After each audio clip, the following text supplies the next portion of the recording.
Namaste students. Kushro Bhatia. Today my name is Bhavna Verma from Jyoti Vidyapith Women's University, and today I am going to take my lecture on of subject software project management, and name of my session is decomposition technique. So decomposition technique क्या है? Decomposition technique is एक ऐसी technique है जहाँ हम क्या करते हैं, एक प्रॉब्लम को पैरेलली अलग अलग सेक्शंस में डिवाइड करते हैं और पैरेलली उन लोगों को अलग उन डिफरेंट टास्क को अलग अलग हम एग्जीक्यूट करते हैं. सो हम इसको कह सकते हैं दैट तो our fundamental step that is we need to undertake to solve a problem in parallel is to split the computation to be performed into a set of tasks for the concurrent execution defined by task dependency graph. तो हम यहाँ पे क्या करते हैं, जो हमारा decomposition technique है, जो मोस्टली हम क्या कर देखते हैं कि हमारे 4 तरीके के अलग अलग टेक्निक्स को यूज करता है. एक है हमारा recursive decomposition, second data decomposition, third है हम लोगों का एक्सप्लोरेटरी डिकम्पोजिशन एंड थर्ड है स्पेक्युलेटिव डिकम्पोजिशन. तो हम बात करते हैं हमारे फर्स्ट टाइप के डिकम्पोजिशन टेक्निक पे, जो कि क्या है, रिकर्सिव डिकम्पोजिशन. अब ये क्या है? It is a method for inducing the concurrency in problem that can be resolved using the divide and conquer strategy. In this technique, a problem is solved by first dividing it into a set of independent subproblems. Each of these subproblems is solved recursively by applying the similar division into a subproblem. So हम क्या करते हैं, एक problem को सब problem में divide करते हैं, फिर उस सब प्रॉब्लम को भी हम क्या करते हैं, सब प्रॉब्लम में डिवाइड करते हैं, और हम लोग क्या करते हैं, फिर उसका आंसर निकालते हैं.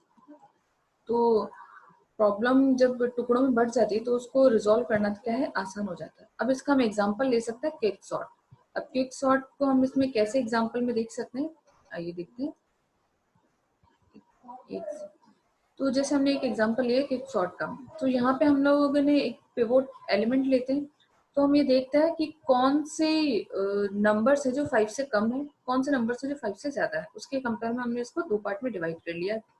और फिर उसके बाद फिर फर्दर हम लोग क्या करते हैं, इसका देखते रहते हैं कि कौन सा जो हम एलिमेंट ले रहे हैं, जो नेक्स्ट एलिमेंट हम लोगों ने दिया है, उससे बड़ा कौन है, छोटा कौन है, और उसके बेसिस पे हम लोग क्या करते हैं, टास्क को अलग अलग सेक्शंस में हम लोग डिवाइड कर देते हैं. तो एक टास्क को अलग अलग सब प्रॉब्लम में डिवाइड किया, फिर इस सब प्रॉब्लम को फिर छोटी प्रॉब्लम में डिवाइड किया, देन उससे स्मॉलर.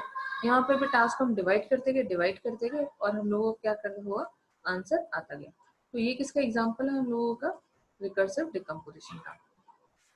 नाउ अब हम आगे चलते हैं. इसका हम एक और एग्जांपल ले सकते हैं. जैसे हम लोगों को मिनिमम कोई वैल्यू अगर पता करनी है, तो हमें देखते हैं कि हम लोगों ने सबसे पहले हम लोग को मिनिमम पता करना है 4 या 9 में से. पहले हम पता करेंगे मिनिमम 4 या 9 में से, देन मिनिमम 1 और 7 में से. इसमें से जो मिनिमम हुआ वो यहाँ से ऊपर आउटपुट में गया. यहाँ से जो मिनिमम जो हम लोगों का वैल्यू आई दैट इज 1, तो वो हम लोगों की क्या हुई, इनपुट हुई, और वो आगे फर्दर उसका रिजल्ट गया. तो ऐसे यहाँ से मिनिमम निकाला, यहाँ से मिनिमम निकाला, फिर हम वापस इन दोनों में से मिनिमम निकालेंगे, फिर वापस 4 और 1 में से मिनिमम निकालेंगे, और फिर वापस मिनिमम बिटवीन 1 और 2 में से सिलेक्ट करेंगे. तो हमें मिनिमम 1 आंसर यहाँ मिल जाएगा. तो प्रॉब्लम जो थी उसको पार्ट में डिवाइड कर रही है, फिर आगे क्या करें, उसको जोड़ते गए और आंसर निकालते गए. यही हम लोगों क्या रिकर्सिव डिकम्पोजिशन. सेकेंड है हम लोगों का डाटा डिकम्पोजिशन. अब डाटा डिकम्पोजिशन में क्या होता है, data decomposition is a powerful and commonly used method for deriving concurrency in algorithm that operate on large data structures. बड़े डाटा स्ट्रक्चर्स के लिए हम लोग इसको यूज करते हैं. In this method, the decomposition of computation is done in two steps. First step, the data on which the computations are performed is partitioned, and second step, this data partitioning is used to induce a partitioning of the computation into tasks. तो हम लोग क्या करते हैं, यहाँ पे हम लोग डिकम्पोजिशन कुछ इस तरह करते हैं कि हम लोगों को बेसिकली डिकम्पोजिशन दो स्टेप में चलता है. एक स्टेप में तो जो डाटा जिसके ऊपर हम लोग डिकम्पोजिशन लगा रहे हैं, तो एक वो डाटा जिसके ऊपर हम डिकम्पोजिशन की टेक्निक कंप्यूटेशन हम लोग परफॉर्म कर रहे हैं, और एक क्या कर रहे हैं, हम डाटा को इस तरह पार्टीशन कर रहे हैं कि वो एक इंड्यूस करे. The second step क्या है, in this step the data partitioning is used to induce the partitioning of the computation into task. मतलब हम डाटा को इस तरह पार्टीशनिंग कर रहे हैं कि वो वापस क्या कर रहा है, एक वापस पार्टीशनिंग को इंड्यूस कर रहा है, ताकि हम उसको अलग अलग फिर वापस फर्दर कंप्यूटेशनल टास्क में डिवाइड करना है. अब जैसे इसके एग्जांपल हम समझते हैं कि ये क्या कहना चाह रहा है। इसका एग्जांपल हम लोग लेते हैं मैट्रिक्स मल्टीप्लिकेशन। अब मैट्रिक्स मल्टीप्लिकेशन का एग्जांपल कैसे हुआ, तो हम यहाँ पे देखते हैं फिगर हम लोग को क्या बोलता है कि partitioning of input and output matrix into 2x2 सब मैट्रिक्स। ये 2x2 की सब मैट्रिक्स है। तो हम यहाँ देख रहे हैं जो बी हम लोगों का एक decomposition of a matrix into 4 task based on the partitioning of matrices. तो हम लोगों का यहाँ जो नई मैट्रिक्स आउटपुट बन के आया वो भी फर्दर किसमें 4 टास्क में डिवाइड हो जाता है।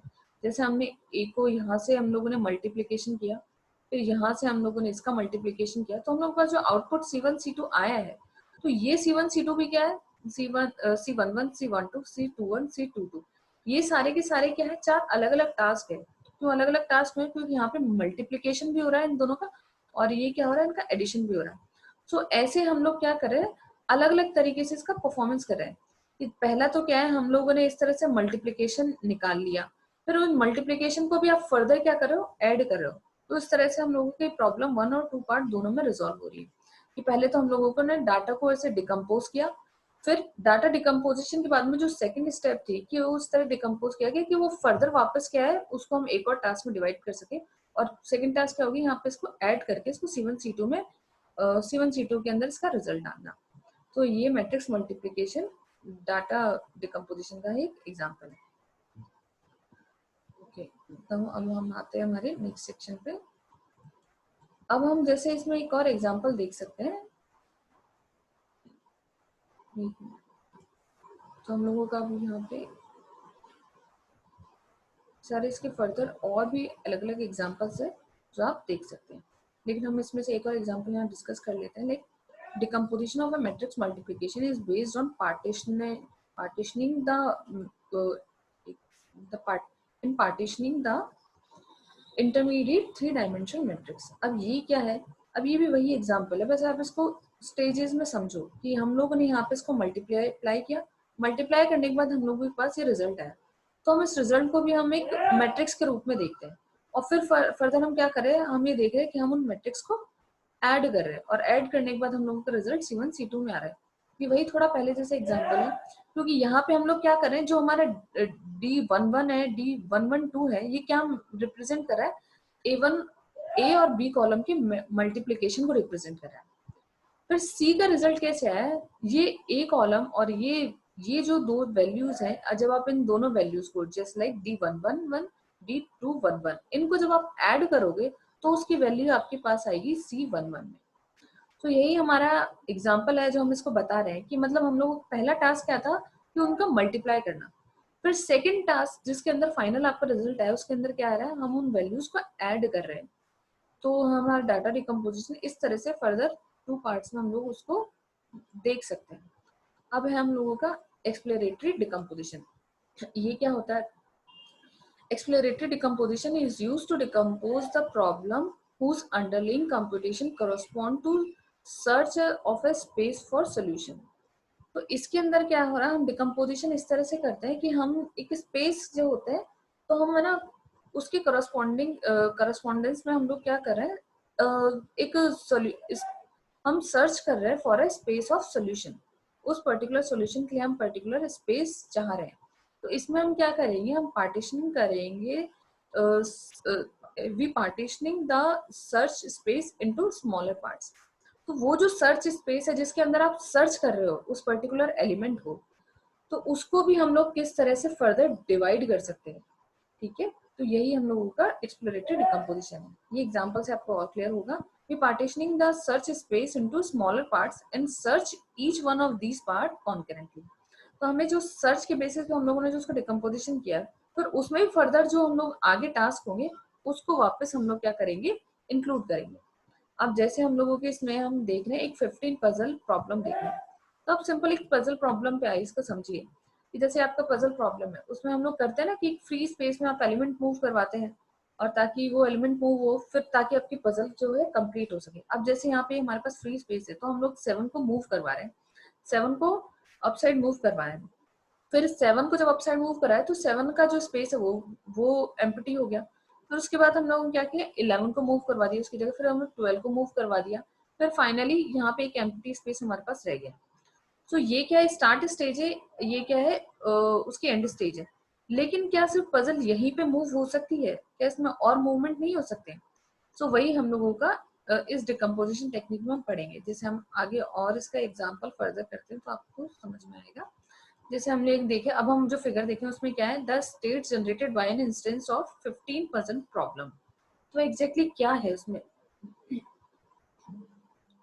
ये देखिए, ये वही एग्जांपल हम लोग देख रहे हैं कि यहाँ हमारे पास एम्प्टी स्पेस है, तो वो किस तरह से फर्दर डिवाइड किया जा सकता है उसके सर्च स्पेस को। तो पहली बात तो जब हम लोगों ने ऊपर जो टास्क देखे, तो ये एम्प्टी स्पेस ये भी क्या है, 4 डायरेक्शन में मूव कर सकता है, या तो 7 की जगह, 10 की जगह, 15 की जगह, या फिर 11 की जगह। तो उसको हम लोगों ने ये 4 जगह जब उसका मूवमेंट हो रहा है तो उसको भी फर्दर हम लोगों ने डिवाइड कर दिया। तो पहला हम लोग दे रहे हैं कि ये एम्प्टी स्पेस मूव कर रहा है किसकी जगह, 11 की जगह। जब वो, जैसे यहाँ देखिए 11 की जगह मूव किया, यहाँ 10 की जगह मूव किया, तो जब 11 की जगह मूव कर जाता है उसके बाद क्या पॉसिबिलिटीज है, तो उसके बाद हम लोगों के पास ये पॉसिबिलिटीज है कि हम कि 11 को हमने इसकी जगह मूव करवा दी, तो अब हम 11 को कहाँ मूव करवा सकते हैं, इस जगह मूव करवा सकते हैं कि यहाँ स्पेस एम्प्टी रह गया। फिर हम लोग क्या कर सकते हैं, इस एम्प्टी स्पेस को कुछ इस तरह से मूव कर सकते हैं कि 8 नीचे आ गया और ये एम्प्टी स्पेस यहाँ हो गया, या ये एम्प्टी स्पेस कॉर्नर में भी जा सकता है। तो आपके पास फाइनली वही रिजल्ट आया।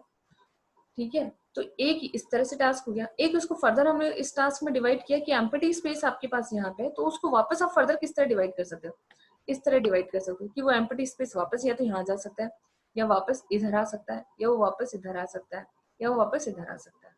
ठीक है, तो एक इस तरह से हम लोगों का टास्क हो गया। एक और क्या हो गया कि हम उस एम्प्टी स्पेस को, जो यहाँ से देखिए ये जो एम्प्टी स्पेस है उसको आपने यहाँ मूव करवा दिया। फिर इसके रिस्पेक्ट में कौन सी अलग अलग सिचुएशन बन सकती है, तो ये 4 तरीके की सिचुएशंस बन सकती है। ठीक है, फिर उसके बाद वापस टास्क 1 पे आ जाओ कि अगर हम लोग यहाँ स्पेस हम लोग एम्प्टी करते हैं तो उसके रेस्पेक्ट में आपके पास कौन सी स्टेजेस आ सकती है, तो ये एम्प्टी स्पेस फर्दर 3 जगह मूव हो सकता है, 12, 14 और 15 की जगह। तो हम लोगों ने वही मूवमेंट यहाँ कर रहा है और ये हम लोगों के पास फाइनल स्टेज हम लोग की क्या, तो वही है कि जो हम लोग एक जगह जो सर्च स्पेस दे रहे हैं तो उसका इनपुट भी अगले सर्च टास्क के लिए आउटपुट का काम कर रहा है। तो 2 अलग अलग रैंडम प्रोसेस जो है जुड़े हुए हैं। ठीक है, ये हो गया आपका थर्ड टाइप का डिकम्पोजिशन।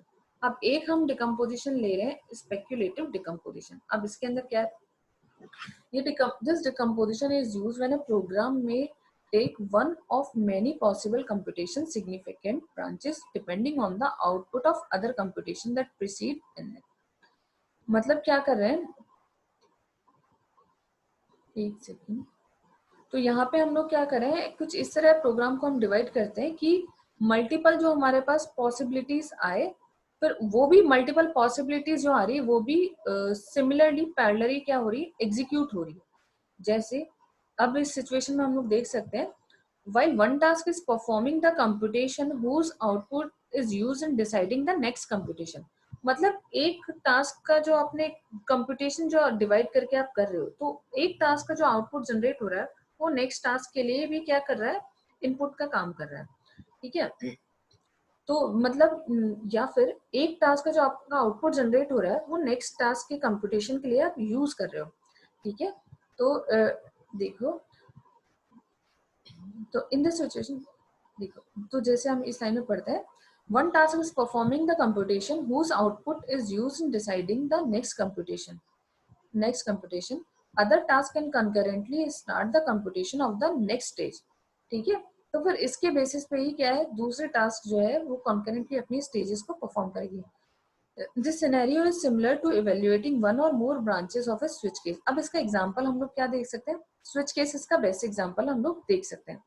कैसे, देखो पहले पढ़ते हैं, one or more branches of a switch case statement in C in parallel before the input of the switch is available।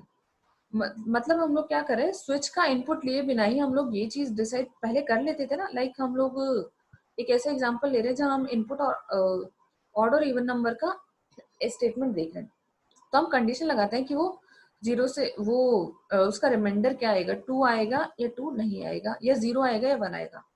तो हम लोग क्या करें, तो एक कंडीशन हम लोगों को लगा दी कि उसका रिमाइंडर क्या आ सकता है, फिर जो रिमाइंडर आएगा उसके अकॉर्डिंग आपका रिजल्ट क्या है।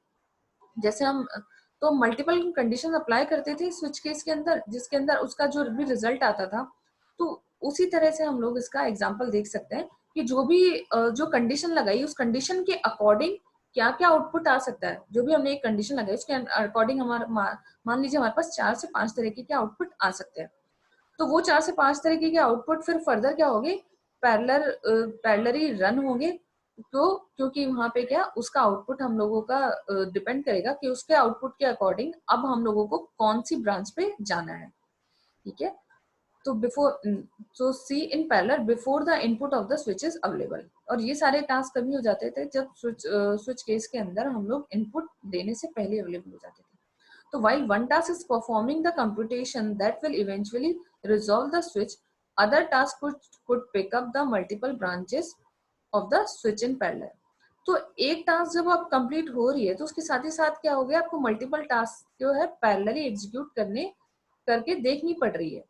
ठीक है, तो जब आपको पता है कि आपका आउटपुट तो 4 तरीके की ब्रांचेस आपके पास जनरेट हो रही है, तो आपको पता है कि 4 तरह की ब्रांचेस को छोड़ के आंसर तो एक ही ब्रांच से निकलेगा। तो यहाँ पे क्या हो रहा है, कुछ कंप्यूटेशन ऐसी हो रही है जो वेस्ट हो जाती है। तो उन कंप्यूटेशन जो वेस्ट हो रही है उसको रिजॉल्व करने के लिए हम लोग क्या कर रहे हैं, स्पेक्युलेटिव डिकम्पोजिशन यूज कर रहे हैं।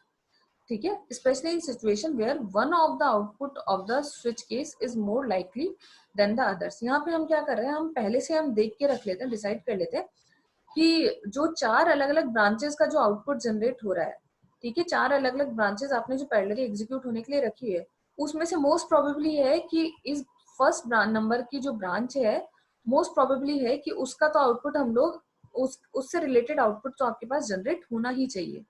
सो हम क्या करते हैं, वो जो मोस्ट प्रोबेबली अकर जो ब्रांच है उसको उसकी कंडीशन लगाते हैं और उसी को क्या करें, फर्स्ट प्रोबेबिलिटी पे हम लोग चेक करते हैं।